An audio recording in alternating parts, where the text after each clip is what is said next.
So, Andrew, like I said, it's really good to see you again. You too. And the question that you're asking is the question that you ought to be asking, and it's the question that, let us say, those who are making good progress continue to ask themselves. Okay? And that, in fact, another way of turning that question into something quite noble is to ask the question, is everything okay right now? Am I satisfied with the way things are? This is, in fact, the invitation to gladden the mind right then by saying, yeah, everything really is okay. Yeah, it's not done yet, but we're getting it, Mhm. right? And that, you see, the mind, we could call it kind of like a rut. When I was a teenager and a kid, um, around Dillon, South Carolina, there it was quite swampy. The PD swamp area, but there's more than one river, and it's a vast area of northeastern South Carolina is a swamp. And in fact, Francis Marion was known as the Swamp Fox because he would attack the British, and then he would go hide in the swamp where they couldn't catch him. But that swamp is vast. It's like 8 or 9 counties of the 46 counties in South Carolina. So with that setting, at one time I worked with, while I was in high school, the State Highway Department, which meant that we had to go out into that swamp quite a lot. All right. And that was dirt roads there a lot.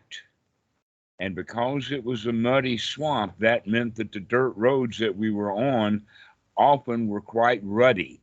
They had ruts in them, deep ruts, that any time that you travel on soft ground that you're causing, or even with your feet, you move the ground around and it creates a path or a rut, right? Okay. So you can then say that people live their lives in a rut. They create a pathway in their mind, and then they stay on that path and get stuck in a rut. And so we have to remember that we don't have to stay in that rut. We can cut a new path, but we have to keep remembering, because the easy way out is to get back on the path that then is full of ruts. This whole point that I'm making here is that we have to continue to remember to come out of the rut. Yeah, I guess part of the And go ahead. I was just gonna say part of the frustration I'm having is that I'll have these experiences. Like a few weeks ago, I had a really great session with my acupuncturist, and like it was like a state of like calmness and openness. And then even like the next night, I was able to like let a lot of things that would normally kind of like get stuck, thoughts and feelings, just kind of pass through me, and like get to a very calm and grounded state. And then I'm like, oh, cool, like I know how to do this now. And then the next day, it doesn't seem like that ability to be so porous is accessible to me anymore. Uh-huh. That means that we have to actually practice, and sometimes that practicing has to do with getting out of the rut. And you've seen a lot of traffic, a lot of trucks. In fact, I think half of YouTube is watching trucks get out of the mud. All right. And so the mind is exactly that way. So we need to have two things then, is we have to remember that we get stuck in the ruts. And so the best kind of remembering is to see the rut as we approach it, and then we can avoid it. If we can see that the truck in front of us just got stuck in that rut, then let's not get stuck in that rut too. And so there's that quality of remembering. In the Dhamma, we call that sati. All right. And remembering means to come back into the here now. And then in that example of seeing the truck in front of us stuck in the rut, stuck in the mud, we can then look with our eyes. Well, we can look with our mind's eye too. So the mind gets stuck in a rut, but we can either see that rut coming because we're remembering to look and then avoid it. But that's a skill. The very, very beginner is already stuck in the mud. And so it's going to take the effort to get out of the mud.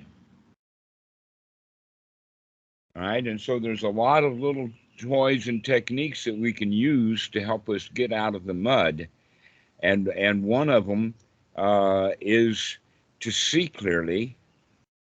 An example of that would be that a woman who is getting older is taking care of her elderly father, and nobody else in the family is helping her do that. But when she recognizes that her dad created the situation because he did not plan well for his old age, and when she sees that, oh, it's not me that's stuck with caring for my dad, it's my dad is the one who's stuck in the rut, and I'm trying to get him out of it. All right. So often that's where it comes to is instead of trying to help ourselves, the real issue is taking care of others, taking care of things that other people care about. All right. So an example of that is having a job. All right. Why do you have the job? So I can pay for rent and living expenses and. Uh-huh. But you can find ways of not having living expenses. You can find ways of eating. But in our culture, we get stuck in the rut of, oh, I've got to be employed. And so every day we get up and we get back in that rut. All right. So arguing is another kind of rut that people will get into. That when there's a disagreement, instead of just working it out, we will argue it out. And oftentimes, in fact, almost never does an argument wind up getting people out of the rut. Nobody changes their position. In a big kind of way, about 10 years ago, I think it because of Richard Dawkins, but there was several of them that went on tour. Christopher Hitchens and Lawrence, whatever, from some university in Arizona. But they would go around to both universities and churches arguing over the existence of God with Christians. And in these debates and in these arguments, it depended upon who was in the audience. If these arguments happened in a church, then most of the audience was Christians.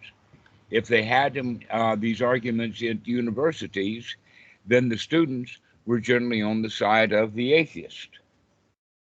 So the point is at the end of the argument, when the show was over and people would go home, nobody changed their opinion. Everybody was still stuck in the same rut that they had before. Now, here's the point, is that because both sides are in a rut, the real issue is that nobody knows. Nobody knows. And if you don't know, why do we care? And eventually, I think that kind of dawned on people, because I haven't seen any of those debates in about 10 years now, maybe 15 years. They stopped having those debates because there was no solution to the debates. Well, does that happen in your mind also? You argue with yourself in your own mind, and then you don't come to a conclusion, but you go back and have that same argument again. Yeah. All right. Now, the question is, can you remember, oh, here's a rut that I'm about to get into. or here's a rut I'm stuck in. Can I not do that? So, this is in fact the Eightfold Noble Path of the Buddha, is to wake up and take a look at what we're doing and then make a change to avoid that rut or to get out of that rut. So this is the sati, the ditti, and the virya. To open up, to wake up, is the sati. And that's the main one, because the skills will come of looking once we wake up. That in fact, waking up and looking together is now what in Western Buddhism is referred to as mindfulness, is that we remember to look. So the skill that you're talking about that you need is the skill of waking up, to remember to look. And there's a lot of little things that we can do that will help develop that skill, because it's a skill. It's a skill to wake up and be in the here now. And then in fact, you could call it an anchor or a trigger. Now, most of the time that we use the word trigger, it means a negative thing. Like the mother sees her baby fall on the floor and she's triggered into action. Well, we can actually program in triggers for us to go into wholesome actions. And the wholesome action would be to come out of those ruts of the mind. And so the skill that we need to work on and develop over and over again is that skill to remember. Now, what happens is that students start to practice. They begin to get sati, to get out of the ruts. Sometimes they even spend quite a lot of time rutless. They're not in the ruts. And so they kind of think, almost a formed thought, that they don't have to practice sati anymore because they've got it. That in fact, every student does that. I did it several times.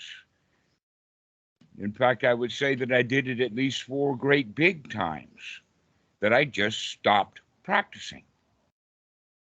And in fact, another point that I can make with it is, because I spend so much time with students on the internet, is that I have a great deal of time to have those triggers to come back. That in fact, when I hear the Skype ringing, that's an opportunity to take a deep breath, to come out of what I was doing, etc., like that. And then when you got on the call with me, you said something, and that triggered me, and I took a deep breath and relaxed. So we need to have those triggers. We need to program them in. And one of the ways to do that is by being around other people who have those triggers, to stay around the noble people, to gain great value by being around others who are gaining great value. We can, in our language, we call that rubbing it off. You rub against something and it rubs off on you, right? But basically, it's a kind of trigger. And we do that with everything.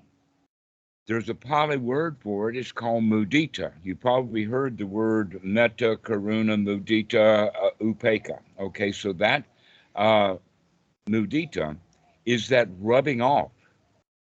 And that we can do that in many, many different ways. An example is that if someone is angry, they invite everybody to get angry. Or if someone is angry, it can also invite people into being quite fearful because they're afraid of the anger.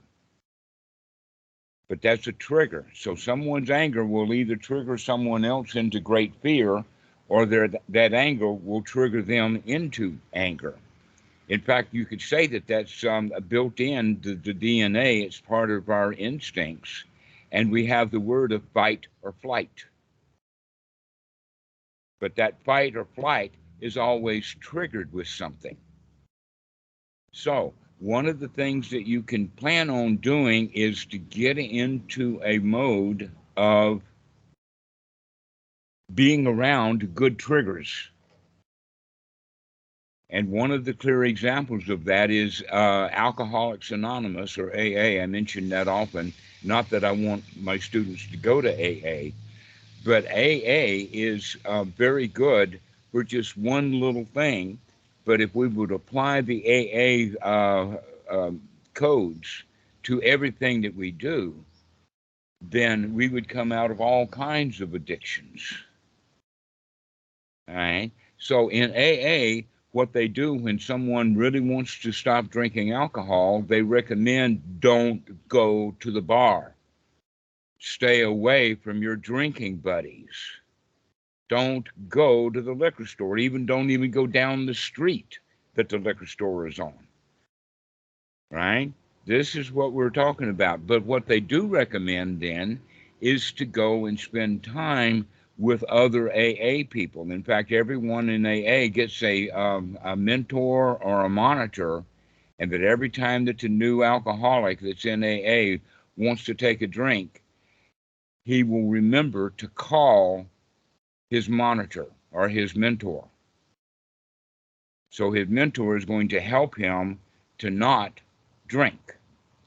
This is done big time in Buddhism. This is what Sangha is all about. You've heard that it's called the triple gem, the Buddha, the Dhamma, the Sangha.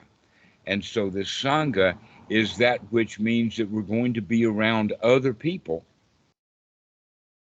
who will help remind us, who will trigger us into wholesome thoughts. And so this is one of the reasons why we have had all of these centuries. We have the noble Bhikkhu Sangha of monks, but there are wats and temples and all kinds of Buddhist places.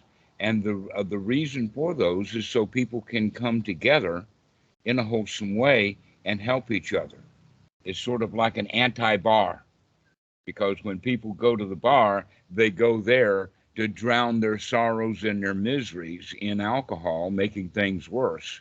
Here, we're going to go to the Wat or to the temple or to a group where they can help us, basically tow us out of our own ruts. And so this is what the value of Sangha is, and I highly recommend that you go to temples, go to Wats, come to our Discord group, come to the Skype groups, and read and post and be around other people who are noble. That's one of the things, by the way, that on a lot of social media that has Buddhist things, the people who are on the group don't have noble mindsets. And so they begin to argue with each other over details of Buddhism. This happens a lot on Reddit. All right. They argue with each other because they are in the mode of arguing rather than in the mode of having a noble mind. And so it is actually possible for someone that has a non-noble mind to trigger a noble mind into being not noble. But it's also quite probable that the noble mind is going to stay firm and solid and then trigger the non-noble mind into noble thinking. And so it's all about reminding. And if you can develop a daily practice, that daily practice then will be the daily practice of remembering to have that noble mind, to remember to have wholesome thoughts, to remember to be here now. And so we need these triggers because most of us are stuck in our own swamp, getting stuck in ruts at one after another. And we have to remember to get off the path, to get off of our old way. Go ahead, I'm listening. Yeah, one of the biggest ruts that I seem to fall into has to do with like how I relate to like the physical body, like especially when I come to stillness or when I sit.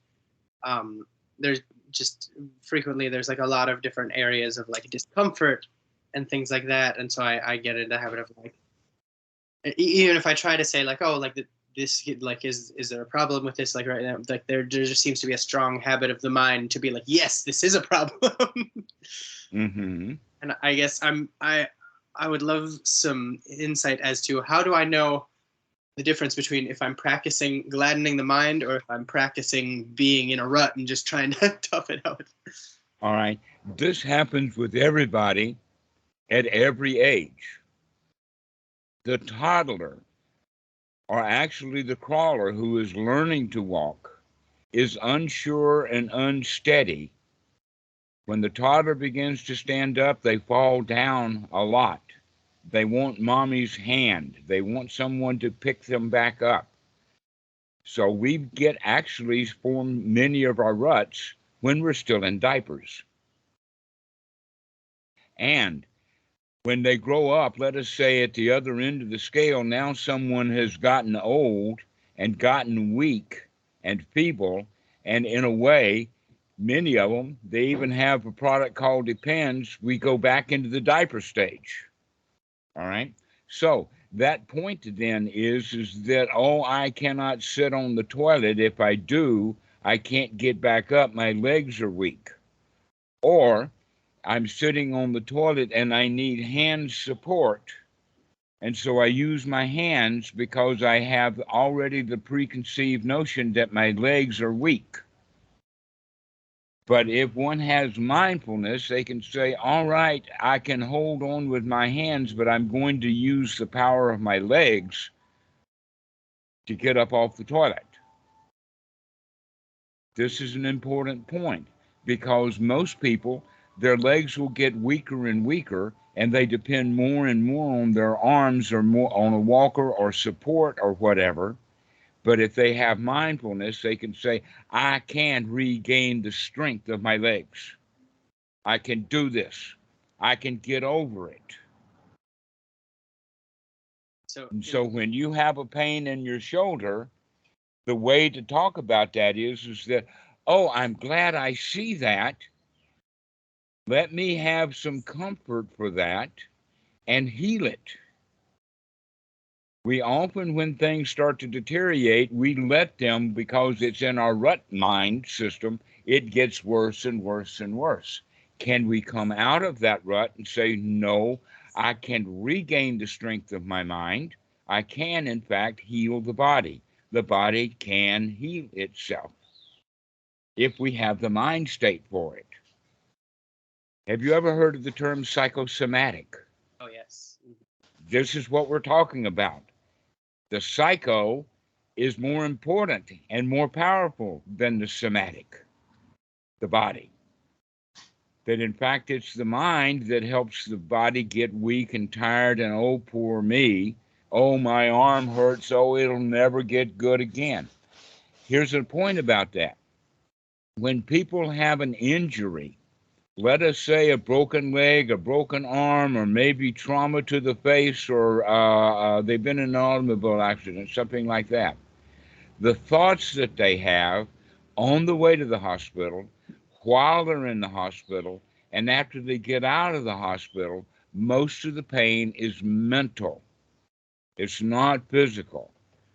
Most of that pain is, oh, poor me, rather than having the thought of, I'm going to get out of here. I can get out of here. All right. The Buddha actually, this is in Sutta number 39, when he talks about in relationship to the hindrances, he likens it into being sick, being perhaps in the hospital. Have you ever gone and been in the hospital? And then you got out of the hospital, right? You're not in the hospital now. So let's look at this sequence. On the way to the hospital, oh, poor me. I need help. I need the doctors. I need the hospital. Oh, this is an emergency. Oh, I feel really bad, etc., like that. But the day before you get out of the hospital, what are your thoughts? I want out of here. Right? Right, yeah. The best thing that can happen to someone is to get out of the hospital, to get out of being sick. Another example of that is that if you, you have been on journeys, You carried bags to the airport and gotten on a flight, etc., like that, or you've become halfway around the world, perhaps. And then when you arrive, you get to your destination, you set down the bags. What a relief it is. The journey is finished. I got here without getting robbed. I got here without losing my baggage. And so this is actually the same point, to be free from the hindrances. And getting free from the hindrances would be like the pain in my shoulder. Oh, it hurts.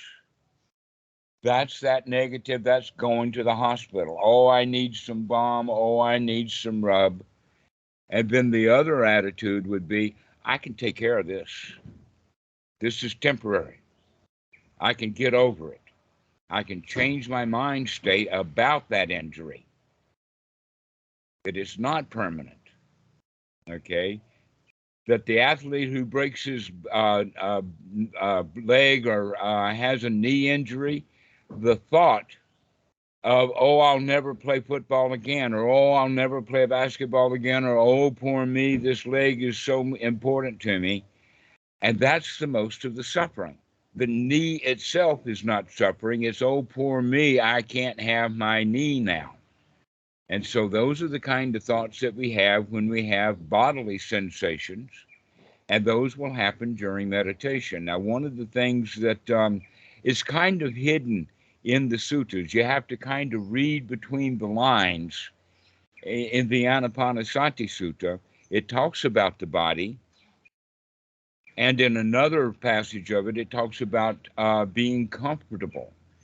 Well, the way that we would practice then meditation is let's get the body comfortable so that the mind can become comfortable. And in fact, the mind was getting the body comfortable, mind over matter, you know, the mind is the forerunner. So by getting the body comfortable, we've already started getting the mind comfortable. And then later, with the comfortable body, in reality, you're sitting there comfortably, and we're having thoughts of comfort, we begin to feel comfortable. So the body and the mind work together to get the feelings. And this is the way that we would practice. So when you sit down for meditation, always sit down comfortably.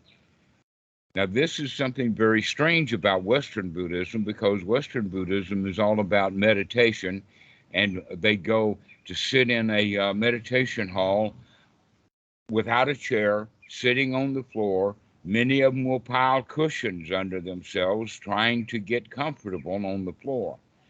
Well, the Asian people already live their whole lives on the floor. In the tropics, you don't need furniture. It's only in cold places that you want to get off the floor because the floor is too cold.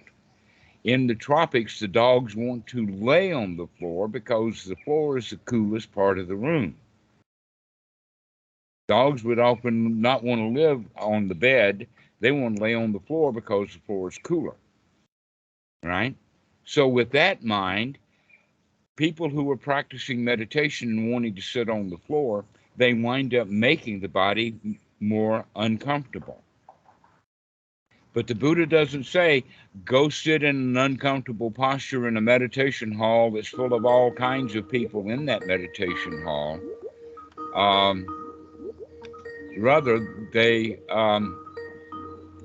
Buddha recommends to go to the forest, go to a foot of a tree, go to an empty hut, and sit down and keep the back straight. I've taken a long time to get to this point for you. And that is that when we're sitting up straight, then gravity is pulling us down straight. But if we are bent, then gravity is pulling us down, making these muscles hurt. This is why many meditators will have back pain. And then what they do to the back pain is say, oh, this was hurting, oh, poor me. And then they'll slouch even further and they'll make the pain even worse. So when you have a little bit of pain, the right thing to do is to sit up straight with the idea, I can handle this. I can do this. It's an attitude. And then what do you do with what can you do with the fearful like thoughts that arise? Like, oh, what if I can't, you know? Well, the way that we handle those thoughts is by, first off, recognizing those thoughts. We have to be able to see them, which means that we have to look.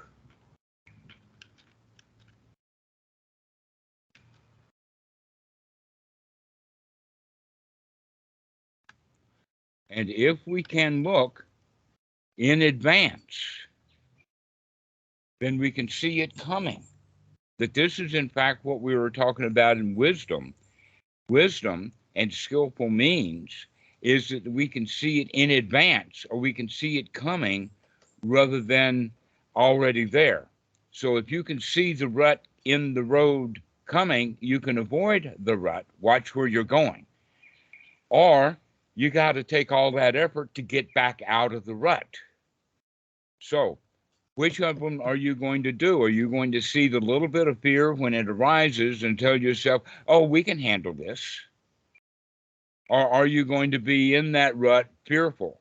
Now, here's one of the things that is true both about anger and fear is that when people are in a state of fear, they cannot think straight. When people are angry, they cannot think straight. So, if you can see the anger as it's arising, it's easier to deal with than if you're in a full-blown rage. The same is true with fear. That if you can see the fear coming up in you, that's the best time to deal with it. But that's the part that takes mindfulness. This is why we want to practice this mindfulness. Also, fear, like anger, manifests in the body. And the way that that happens is with chemistry. Now, in the time of the Buddha, they didn't do a whole lot of autopsies. They didn't figure out how the body works and things like that. And so our modern science can actually help us in our practice of meditation by understanding that the mind, especially the reptilian mind, is where all of these feelings come from.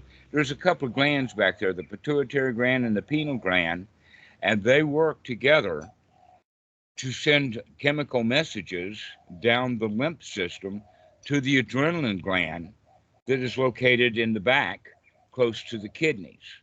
Okay, why is that? Why isn't the adrenaline gland up there instead of the pineal and the pituitary glands? The answer to that is that the adrenaline gland needs to manufacture chemicals. It manufactures cortisol and it manufactures adrenaline. Where does it get the products from doing that?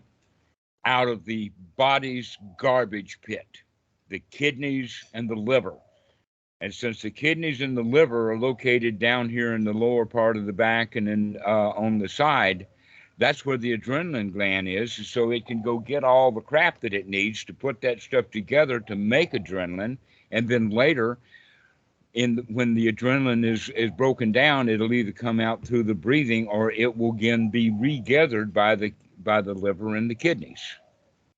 Okay, so what happens then is that the adrenaline gland can either drip adrenaline into the system or it can pump adrenaline into the system. This is why people can get slowly angry, or they can get really angry, or they can get slowly fearful, or they can get fearful really quickly. It's because of, it's sort of like a water tap. You can either have it to where it drips, or you can have it where it's full on, right? And a whole lot of places in between. Now, here's the point. Many of the thoughts that we have will drip a little bit of adrenaline. And if we would stop having those thoughts, I mean, people can sit in meditation and they'll start to think about the argument that they had with Aunt Susie yesterday. Or maybe they are in meditation after they've had an argument with their wife or husband. And there they go with that adrenaline dripping, dripping, dripping. But if they are mindful, if they can wake up and recognize that all the thoughts that I'm having is what's causing the discomforts in the body. And if I would change those into wholesome thoughts, like, oh, everything's going to be okay. Well, I don't have to, Susie's not here. I don't have to argue with her right now. Why am I arguing with her in my mind when she's not even here? I am so glad that Aunt Susie is not in the room. She's not here. So why do I keep bringing her back in the room? This is actually what we mean by the here now. When we are here now, all of the things that we argue and worry about are generally not here. They're in the past, and we bring them up and rehearse them and rehash them, bringing on these bodily pains and discomforts, to where the Buddha recommends, no, let's get the body comfortable. And let's keep it comfortable, because we're thinking about the body being comfortable. We're going to remember to sit up straight. We're going to remember to take a deep breath. We're going to remember to breathe long, deep in-breaths and breathe long, deep out-breaths. That out-breath is, in fact, really, really important. Why? Because it rids us of the residue of the adrenaline. A lot of amino acids, as well as carbon dioxide, will come out of the body. You probably heard about acid, that there's a certain amount of acid. We need that in our stomach to digest food. But then we have things called heartburn, which means we've got too much acid. Okay? Guess what? There's a mechanism in the brain that detects the acidic level of the blood. And the more carbon dioxide there is in the blood, the more acidic the blood is. Why? Because there is a thing called carbonic acid. This is called acid rain. The carbon dioxide in the air mixes with the water molecules. That, in fact, carbon dioxide often is a contributor to rain. So this is carbonic acid. The body can detect that, and various things can happen, and that is a yawn. People will yawn when there's too much carbon dioxide in their body. They will also take a deep breath. But this is a mechanism. The question is, can you do this consciously rather than have it as the automatic system? So you remember to take a deep breath. You remember to sit up straight. You remember that it's better to sit up straight, even though it takes a little bit of muscle, it takes a little bit of effort. That's going to just remove a whole lot of pain. And people have pain from the lower back all the way up into the shoulders, into the neck, into the head. People will give themselves headaches because of the tension that's caused by the tightness in the body. That's a good point right there. Okay, why not? If the shoulder is tight, why not give it a massage? It's okay to do that. In meditation class, they say, oh no, you're supposed to hold still. Well, that's more for advanced meditators. Why? Because with them, they're going to be able to relax that tension with their mind. But beginners, they need to actually do it with their hands so that they can rub those muscles and do this kind of thing to set up. But we need to remember to do it before we get it done by a habit. Because people will often do this, just like you did, all right? That can we do that stuff consciously, knowing what we're doing, or does it happen as a habit or an automatic response? This is mindfulness, to be there knowing what you're doing. And so the best way to develop that is by practice. The second best way to do that is by being around other people who are practicing, to be around nobles, to spend time with them, to get good vibes from good people rather than giving ourselves our old bad vibes, or we're still going and getting our bad vibes from other people. So those are two things. So let's talk about the first one.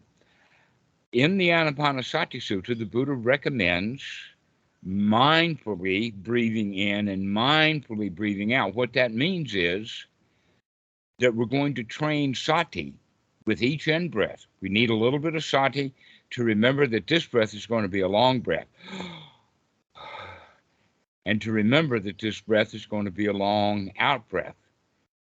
So breathing long over and over again requires the mind to remember that this is going to be a long, deep breath. And when we're not thinking about it, then occasionally we might have a long, deep breath because of the automatic system. But we want to make this conscious. And by breathing long in and breathing long out mindfully has two benefits. One is it energizes the body and throws out all the poisons of the body. But number two, and more importantly, is it develops sati. It develops remembering. So if you can begin to remember to take a long, deep breath over and over and over again, then when you get up off the cushion, you're kind of a lot more mindful. And so you can be mindful of all kinds of things. An example would be, even if the shoulder hurts, remember that you have control over how you're going to react to that shoulder pain. Are you going to add extra pain to it by not liking it? Are you going to say, oh, it's going to be okay? I can heal that. Let me massage it. Let me love it. Another way of talking about it is that we are critical of it. Oh, you're not supposed to have shoulder pain. Oh, that's bad. Oh, that's terrible. Instead of having nurturing thoughts of, oh, well, the shoulder needs a rest. It needs to relax. It needs a little bit of massage.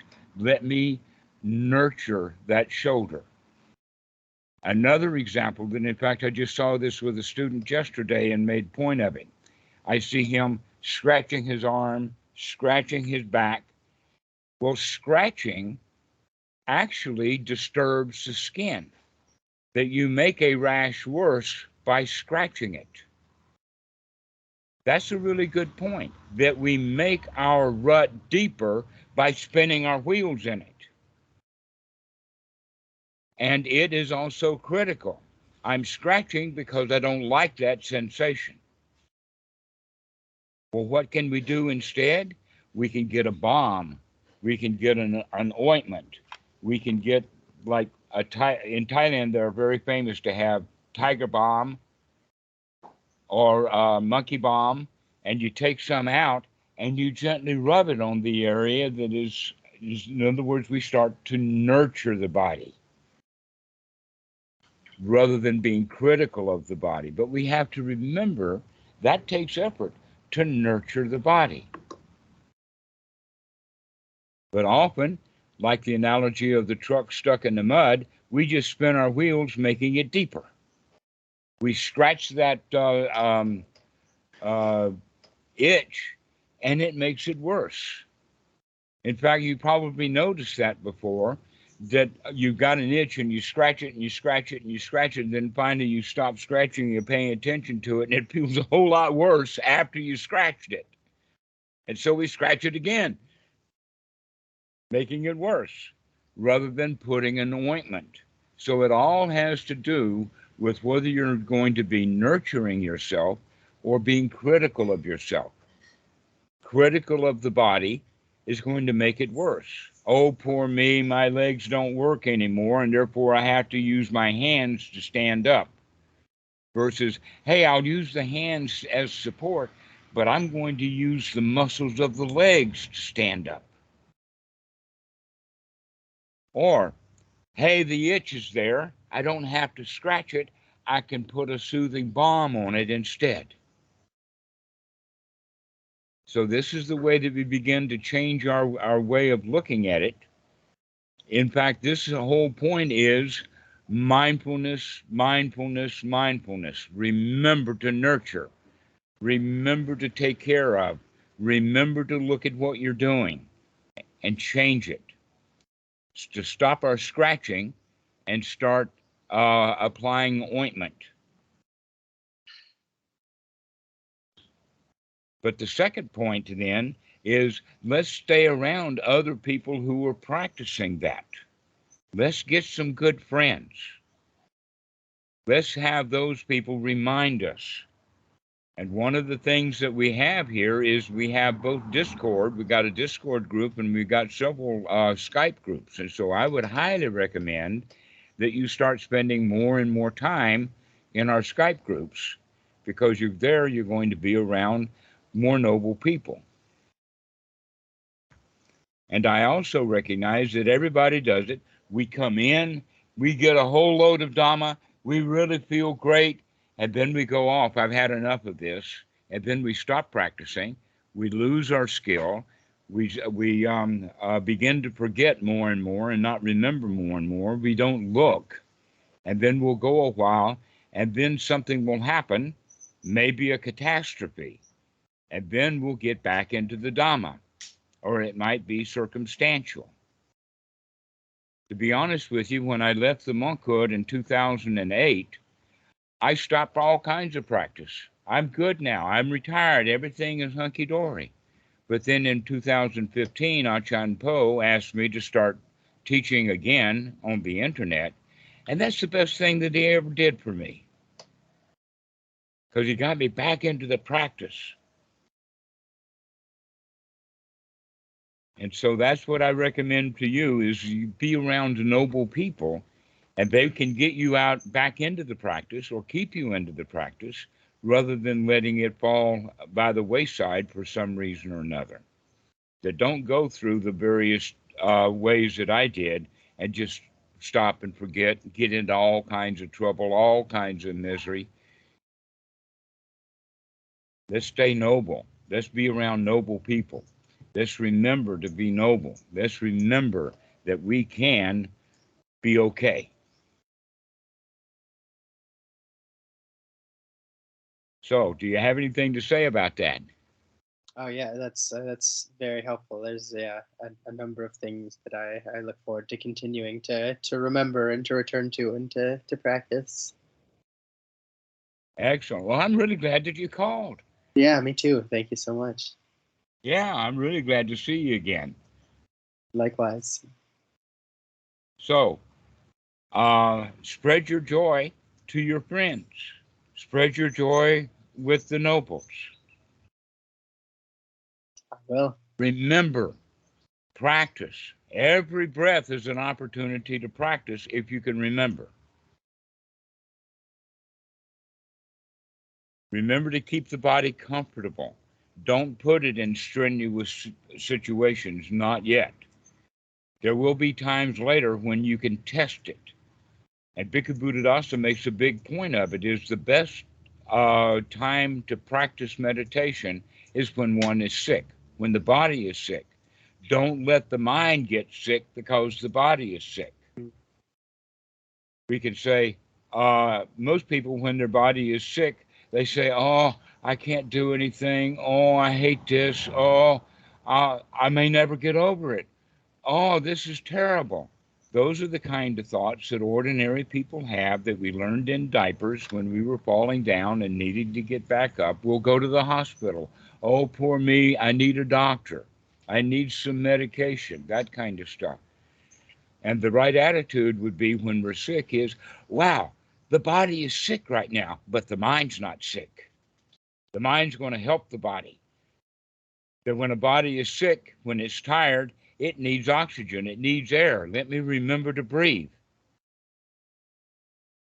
And so even though in normal situations when we're not sick, that's a good time to practice. But the best time to practice is when we need it the most, when we're sick, when the shoulder hurts. So now you can use the body as a trigger.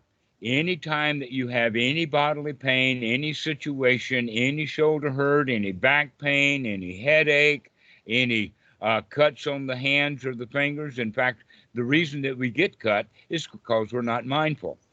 Mm-hmm. We would rather get that stick cut than care for our fingers. And so we'll cut ourselves, or we'll scratch, making the disturbing the skin, making the itch worse. That in fact here in Thailand we've got mosquitoes. That's one of the reasons why there's so many different versions of tiger balm and monkey bombs and that kind of stuff. But the Westerners, they come to Thailand, and when they get bitten by the mosquitoes, what do? They scratch because they don't like it. So use your body as a trigger to start anointing the mind, to put some ointment on the mind, to nurture yourself. Well, yeah, thank you. That's a really good reminder. Excellent. Well, let me go now. I've got another student calling. All right. But what I would really like for you to do is to remember that you've got friends here. Come back on Skype. Have you been on the Skype UK or the Skype US groups? I'm a part of the Skype US group, but I have not been active on it for a while, but I'll get back into it. Yeah, get back into it. You'd be a welcome addition. Thank you so much. Excellent. We'll see you later, Andrew. See you later, Dhammarato. Thank you. Okay. Bye-bye.